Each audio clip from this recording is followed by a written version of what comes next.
विस्तारा से विमान 285 ने जाणाऱ्या सर्व प्रवाशांसाठी ही शेवटची आणि अंतिम सूचना आहे.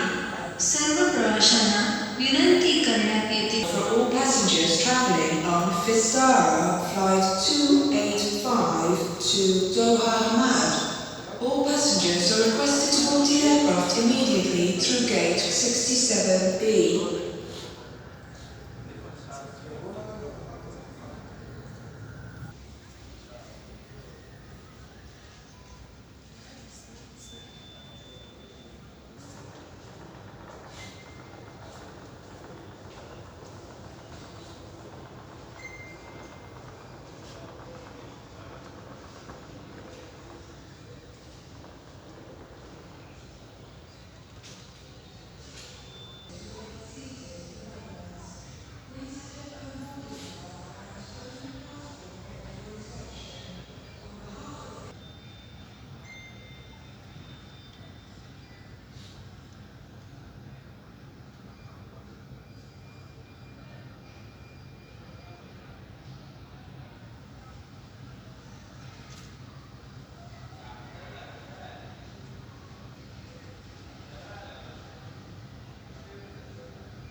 जेद्दाहला जाणारे विस्तारा से विमान 235 द्वार क्रमांक 67 A वरून